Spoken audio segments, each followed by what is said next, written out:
12 of Law and Batting Order. I'm your host, Tony Iliakostas. Here are some quick hits from the past week. It's official, quarterback Peyton Manning is a free agent. On Wednesday afternoon, Indianapolis Colts president Jim Irsay called a press conference to announce Manning's release from the Colts. Manning has been an icon in Indy for 14 seasons, collecting 399 touchdowns and amassing nearly 55,000 yards. As a Colt, Manning has also won the NFL MVP award 4 times and led the Colts to a Super Bowl win over the Bears in 2007. The future Hall of Famer choked up during Wednesday's press conference, thanking Colts fans for letting him be their quarterback. The Colts rejected Manning's $28 million option to stay with the team during the 2012-2013 season. Reasons most likely include the Colts' attempt at rebuilding the team and not taking any risk in signing Manning after he was recovering from neck surgery all of the 2011-2012 season. It should be interesting where Manning lands, but for now it seems like the Dolphins are the most likely candidate. First, there was Linsanity hitting the Big Apple, and now LA has found its masked crusader. While we all know that Kobe Bryant is one of the best basketball players to ever play the sport, this week was evidence of how elite he is. After getting hit in the nose by Dwayne Wade in the All-Star game, Kobe Bryant donned a face mask, and that mask has done wonders. Ever since the Black Mamba has donned the face mask, the Lakers are 4-2, and Kobe has scored 31.3 points per game while getting 5.3 rebounds per game and 4 assists per game. Kobe will hopefully continue to light up the stat sheet as the Lakers' superhero. It still may be winter according to Punxsutawney Phil, but this week spring training games officially began, marking off the official 1-month countdown until baseball games commence. This week was all about the returns and debuts of several pitchers. In Port St. Lucie, all eyes were on Mets pitcher Johan Santana, who has been out for approximately a year and a half due to a shoulder injury he sustained in 2010. Santana successfully threw 29 pitches in 2 innings. Meanwhile, in Rangers camp, Yu Darvish showed why he was one of the most coveted pitchers this offseason, collecting 3 strikeouts in 2 scoreless innings of work. Today's Order in the Court will be discussing the recent news headline regarding the New Orleans Saints football organization and their bounty fund. Last week, the NFL Security Department and NFL Commissioner Roger Goodell announced that between 2009 and 2011, 22 to 27 Saints defensive players and former Saints defensive coordinator Greg Williams created a bounty fund that would reward players for inflicting injuries on opposing players that could potentially be game-ending. The investigation revealed that Saints players placed wagers on who they would tackle and whether or not their hits could cause the player to leave the game either on a stretcher or on their own will. These acts have led the NFL to further investigate the matter, first by calling in Greg Williams earlier on Monday to speak about the bounty fund. There is no doubt that the NFL will punish the Saints organization and individual entities, including Greg Williams, for their actions. The issue that I will be addressing in today's video is as follows.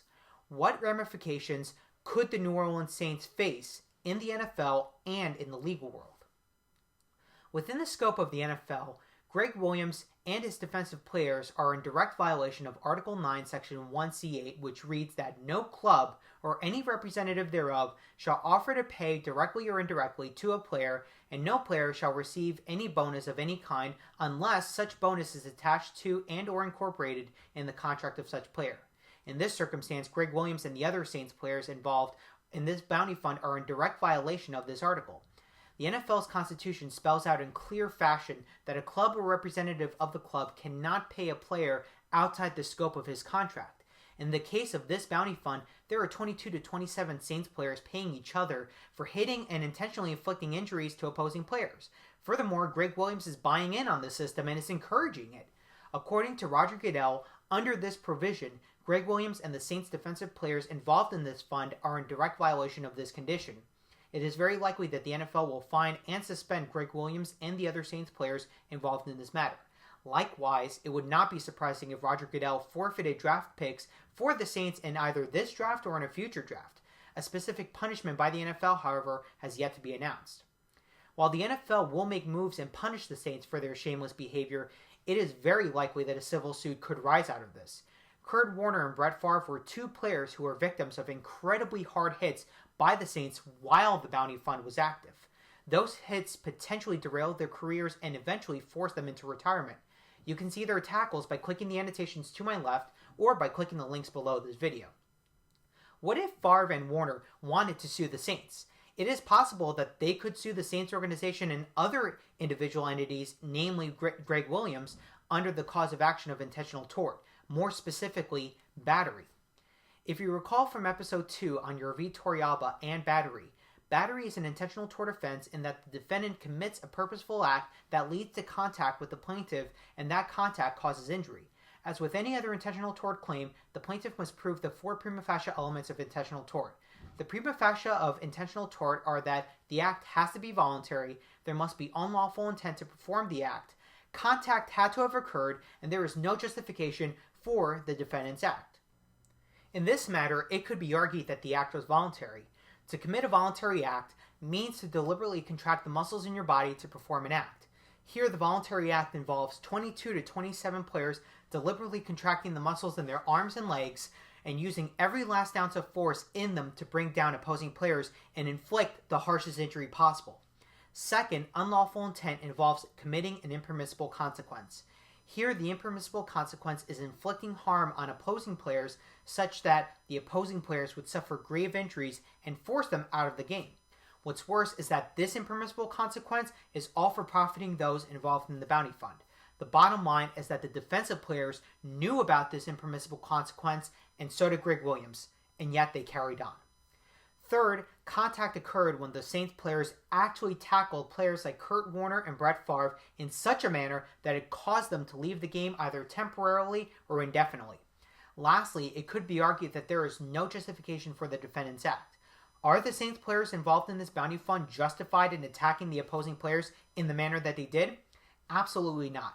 It could be argued that they were deliberately targeting opposing players in an effort to make money. Clearly, this is an unethical move, and there is no justification for the actions of these players. It is likely, though not surprising, that the Saints will make a series of counter-arguments, mainly that players like Kurt Warner and Brett Favre, despite being of old age, assume the risk of playing in the National Football League, which is naturally a very physical sport.